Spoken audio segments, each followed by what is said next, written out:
Hello ladies and gentlemen, this is Frytech podcast episode 2.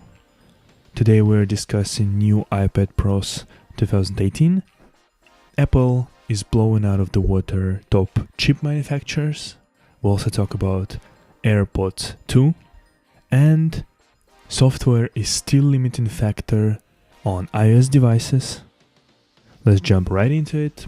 And we're gonna first talk about new iPad Pros. And we're gonna start with the absence of headphone jack in new iPad Pros. So in the previous episode, I mentioned that there were rumors, I guess you can call them, that there's simply not enough space in new iPad Pros for headphone jack because the bezels are so thin, because the device is only 5.9 millimeters, which is also super thin, obviously. However,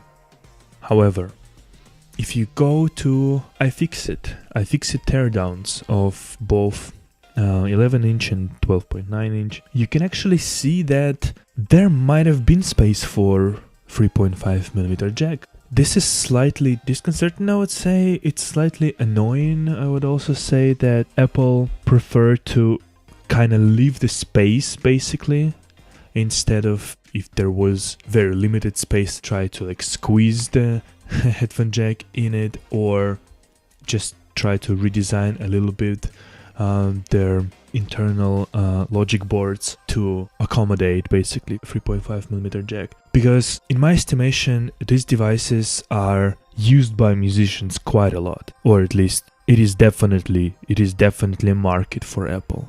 And when they are opting for only one jack, so it means that everything will be in dongle world, in dongle town, it's always annoying. And seeing that there is actual space there, I will put the links in the show notes. And you can basically, if you go to iFixit iPad Pro 11 teardown, in step 2 there are photos, I would assume it's like a scan, like an X-ray, something like that.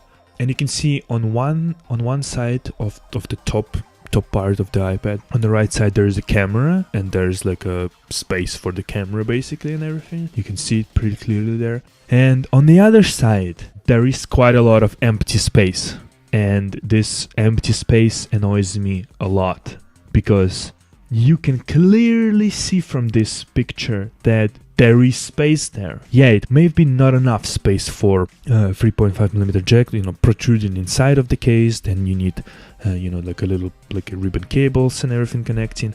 All of this stuff might have been not completely enough, but there is definitely space there. And if you take a look at this picture, you can see that the logic board that goes at this corner where jack could have been.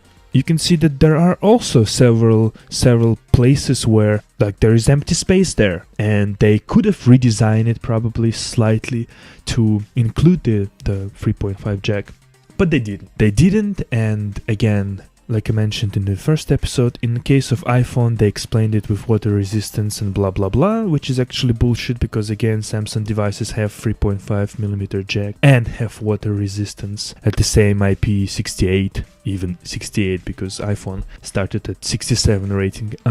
And they have 3.5mm jack. And here they clearly have space, and they did not bother really. And I'm not sure what is in the right bottom corner, because there is also quite a bit of, what it seems at least, empty space. No logic boards there. I don't know, maybe it's haptic engine or something like that. Not sure about this, but go take a look at these pictures and tell me that there is no space at all to fit 3.5 jack.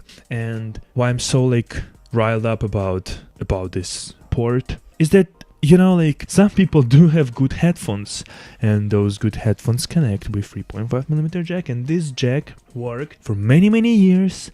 It's a standard everywhere you go, besides now this modern idiotic thin hand devices that we have, like phones and tablets. But everywhere you go, 3.5 is the standard. It works everywhere. It's reliable. And to replace it with nothing really, because if they would have added like 2 USB-C, okay, on the new iPads, if they put 2 USB-C, okay, I can see the argument. You can charge the phone, you can connect to like whatever, some interface or some dongle and then interface and then the rest of the stuff. But if you have space, and based on those pictures, you can clearly see that there is space inside of the iPads. It's ridiculous that they just removed this very useful port, and it's really upsetting. Besides, they're claiming that it's the thinnest iPads, it's the lightest, it's the thinnest, it's the greatest, whatever. The thickness of it's 5.9 millimeters. Previous iPad Pro 10.5 was 0.2 millimeters thicker, and it had place for headphone jack. So I'm kind of calling bullshit on Apple's reasoning why they removed it, because I think they just want to sell more stupid dongles.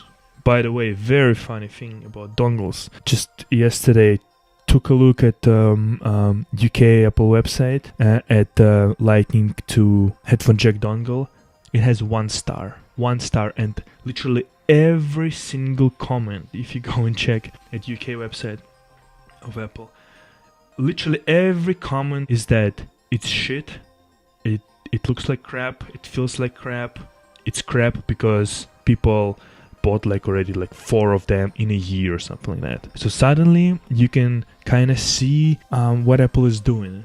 It's basically selling 2, 3, 4 of those things that cost like 10, 15, I don't know, pounds, something like this, dollars, euros each year, which is pretty substantial if you think about it. Like if the phone costs, I don't know, like 700, and then in the same year you sell 50 more, 50 like dollars or euros more worth of the stupid dongles that break all the time, you know, you sold like 10% more of stuff. It's kind of a stupid thing that we have to deal with in 2018, but that's what Apple is doing, and that's what, you know, users apparently are okay with. And again, it is super annoying that you clearly have space there. But you choose, just fuck it, whatever. We don't give a fuck about it. So, there's that. Like a week ago or something, I thought that, oh, well, poor Apple, they wanted to make those devices so thin that they can't fit the headphone jack there. Yeah, actually they could have, but they choose not to, which is super annoying. And the only thing I can encourage people to do is not to buy the newest products of Apple. Yeah, so Apple could actually finally realize that, first of all, raising the prices every year is not okay. Removing features for zero reason is not okay. Yeah, and I'm very glad that Apple lost like whatever $200 billion since a few months when they were $1 trillion company. Now they're like Microsoft surpassed them and they're like at 850, I think, or something like that. I want Apple to go down back to wherever they were like a few years ago at like 600 or 700, something like that, before they surpassed Exxon, I think. Because what they've done in the past like 2 definitely, like maybe even 3 years, removing features, basically like kind of screwing over the customers, and behind the scene treating repair services and all of this stuff very badly. I want them to pay for this thing. So the only thing I can encourage everyone who will be listening to this is, be a mindful person. Don't let the stupid hype machine and marketing Apple bullshit get to you. Think with your head. And on this note, let's go to our second news.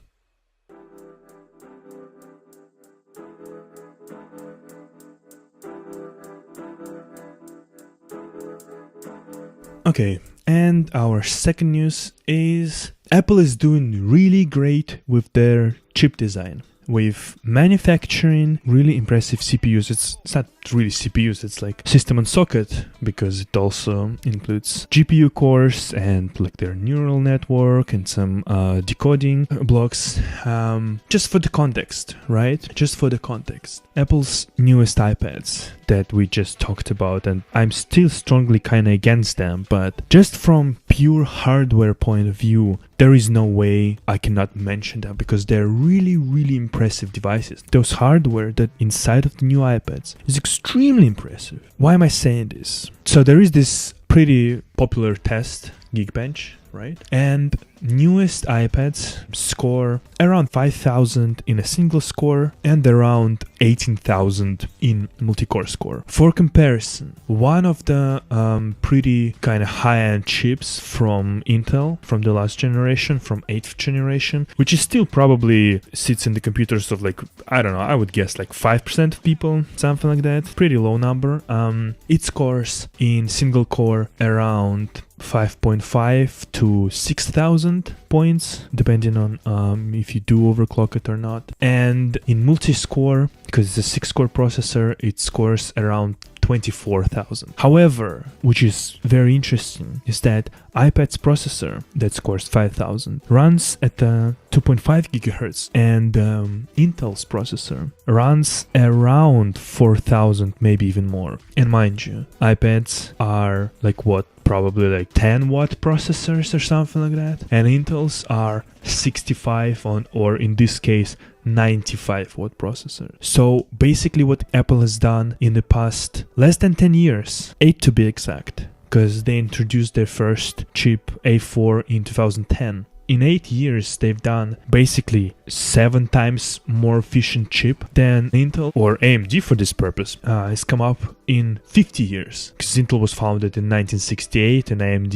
is 1969. This is extremely, extremely impressive just from engineering standpoint, just from hardware itself. It is completely unimaginable. If you were in 2010 when Apple launched their first A4 chip, you would never guess that in just 8 years their chips would blow out of the water Intel completely, especially given the TDP. Intel's chips are running with cooling, with again huge TDPs, and chips inside of iPads running coolless, silent, not even that hot when they're performing those tasks. It's super impressive. Apple clearly still have great engineers. They don't have great designers, unfortunately, or because I prefer design over function, which is extremely annoying to me personally. But they clearly have great engineers that can actually design and build extremely impressive product. So knowing all of that Apple's chips are extremely impressive, imagine what could Apple actually do if they put those chips inside of MacBooks. Because right now, the only like 2 or 3 MacBooks that are more powerful than the new iPad Pros are like top of the line, like 15-inch MacBook Pros with like 6-core, 6 threads processors that are super hot, that cannot sustain those clocks. If you actually go and check some videos on YouTube, that those processors are like thermothrottling after, I don't know, like a couple minutes of work, because Apple is kind of shit in designing cooling systems. I don't know, it's apparently they just cannot do it. And I'm thinking one of the reasons might be because internally they might have been already like for a couple of years testing and kind of designing their laptops with their ARM processors, with their Apple A series processors in mind, and then they just kind of stuck the Intel stuff because I don't know, either their processors are not ready, they can't produce them in high enough capacity or something like that. Because again, if right now iPads can beat in Geekbench, obviously Geekbench is not super scientific test and not representative for all of the things that you can do with your computers, but still it's like alright metric. If right now iPads can beat pretty much any like laptop processor that Apple already have on the market, and Intel's processors that Apple puts into their computers, definitely cannot be used with their cooling solution that Apple using right now. I'm kind of thinking that it might be the case that Apple already is doing this transition like they've done back in the days from what was it, like power CPUs to Intel. I'm thinking that they're probably already doing this behind the scene, and maybe next year we will see that Apple is switching from Intel to their own A whatever 15, 14 it will be processors. And as much as I don't like Apple doing this stupid stuff like removing, jacks, headphone jacks from their iPhones and iPads, when it comes to putting Apple A series processors into their laptops, I actually think it would be great. I do actually think that it would be great. And it would be great especially in case if they continue to support Boot Camp and allow installing Windows on their devices. Well, first of all, because it would mean that Hackintosh will still be alive, Hackintosh community, which I would greatly appreciate because now I'm into this thing and I like it a lot. And second of all, it would mean that Microsoft would work a little bit on Windows and make it work great on IRM, not only in this like stupid limited S mode, but maybe like full Windows. And that would mean that Intel and AMD would get more competitors from IRM side, and that would only mean one thing for end consumers, that your devices would become more powerful, you would work more from the same battery size, and in the end IRM chips are less expensive than Intel's, so probably products will be also slightly less expensive. For example, it's the win everywhere you see, which is amazing. That will be probably really great. For Mac users, it will be definitely great because many of them don't live like this dual boot life, switching between Windows and Mac OS. I do, so again, I would really appreciate if Apple continue to support Boot Camp, even if it means that they have to run like a simulator of x86 processor and instructions. But again, if Apple actually brings their A line of processors to desktops, again, it would mean that they have way more TDP capacity, right? If they could stick a cooler and a proper heatsink onto their processors, it would probably mean that it will be like 2 times, maybe even 3 times more powerful than what Intel offers right now. And that would be absolutely great. So it probably would mean that even if they're like running simulated apps, right? Like if they're simulating x86 on IRM, it would still probably run well, at least with the same speed that it was before. So very much looking forward into this in this regard, in designing their own chips and making them really efficient and really great performance. I'm all for Apple, credit where it's due. They're doing a great job, and I really just wish one thing, that they stop killing ports where no one asks them to kill ports. But besides that, with their processors, they're doing great jobs, and we'll see. Let's just wait and see what this year will bring us. And now we're going to our next topic.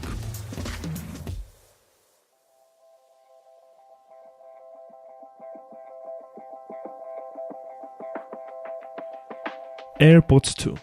It's been a few years since AirPods were introduced, and last year Apple at least they announced that they will be releasing new case for AirPods, a new case that you could wirelessly charge. They also promised to release AirPower Mat, if you remember such thing. Truly startup company that costs more than $800 billion that cannot release charging pad with like 3 places that can charge 3 different devices. That's absolutely ridiculous, but let's go back to AirPods. If you ever used AirPods, you know that the product is pretty good. Unless you use it like for 1.5 years and actually your right ear becomes super quiet while the left one stays pretty normal, so you have to actually skew the left-right balance into the settings of your Mac or iOS devices like way to the right, so both of the headphones would sound centered. Just a minor gripe, not saying that it's a shit product, but if €190 headphones cannot sustain normal workload for like 1.5 years, I don't know, it's kind of pretty shitty product. But whatever. They're still better than pretty much anything on the market. They connect to each other pretty quickly, they connect to the phone immediately. It's still pretty good product, so I think would want to see like a touch surface, right? Not something that responds only to basically like a shake or movement when you tap on them like it's right now. double tap on one, double tap on another one, but actually like a touch surface that you could perform some gestures on. And we see right now with release of Apple Pencil 2, again, if you go to iFixit teardown and take a look what is inside of Apple Pencil second generation, you would see that they actually added like this kind of big touch surface. And this touch surface is not only, double tap or anything like that. You can actually perform like swipes up and downs, left and right, although it does not work right now on Apple Pencil. But at least in theory, the capacitive surface would allow gestures. And obviously Apple Pencil is way bigger than AirPods. But at least in theory, it is probably possible to do this and to add similar kind of capacitive, like a surface of the headphones. That would be absolutely amazing and would probably be like the best feature ever in headphones. And there are some like big headphones like on ear, I think maybe from Sony or something like that have like this capacitive kind of side, which is obviously very big, but in any case, it is there that can allow you to swipe up and down, to like raise or lower volume, maybe swipe back and forth to switch tracks, and obviously tap for pause, something like that. And if Apple could fit all of those features, that would be absolutely brilliant. If you could swipe up and down to change volume, and then, like kind of swipe, I don't know, back and forth a little bit to switch tracks and play pause, tap for play pause, and on the other earbud maybe you could, I don't know, like select Siri or something like that. That would be absolutely perfect. That would be absolutely the best headphones, fully wireless headphones on the market, hands down. Current AirPods are the best fully wireless headphones, and the second generation with this feature, if it will be there, it will be like literally are like years and years ahead of any competitors. And if they finally can add wireless charging into the case, which again, I don't see why can it be such a big problem, because yes, the case is very small, definitely, and there is not so much space inside of it. But if you make it like even slightly, just a little bit thicker, probably there will be space for this inductive coil. Don't know, just saying, like, doesn't seem to be that this is such a big deal, because I don't know, there are like cases for iPhones that are like, I don't know, a couple millimeters thick, and they have this inductive charger. So we'll see. Obviously, we'll see. Maybe Apple engineers experience some sort of thermal issues. Hopefully, they can resolve it. And yeah, and we will see what AirPods 2 will bring us. But what do you think? What do you want to see from AirPods 2? Have you used AirPods 1 first generation? What do you think about them? Did you experience the problems that I have with one of the headphones going like very low in volume, and so you need to adjust somehow either the headphone position in your ears or the balance in your audio system? Did you experience any of those problems? Did Apple replace those things for you? Let me know in the comments. And now let's talk about software on iOS devices.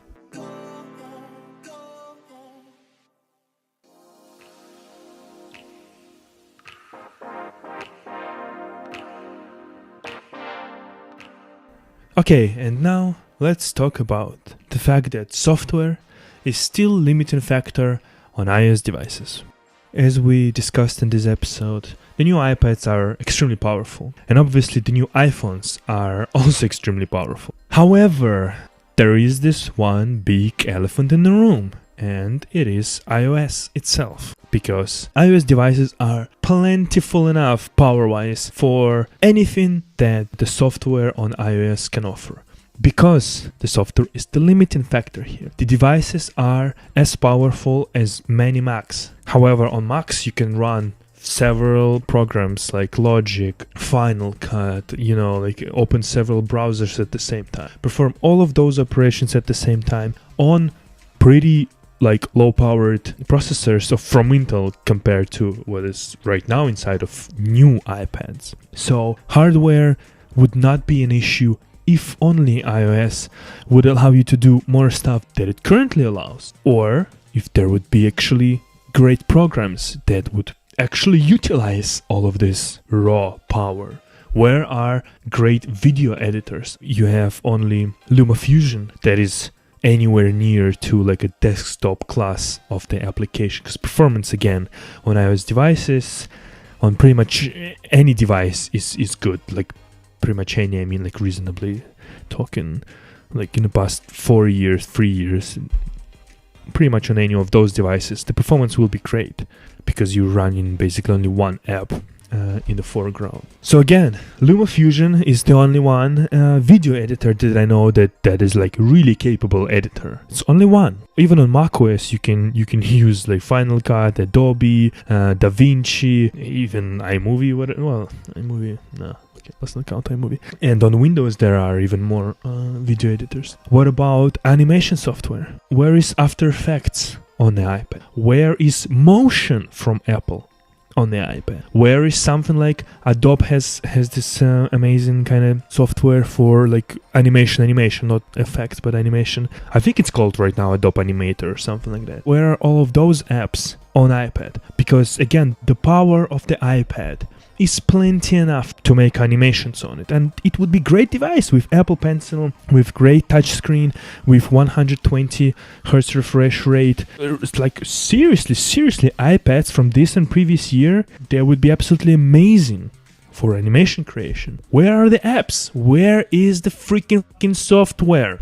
Where is the normal like real support for external input devices like a mouse or trackpad?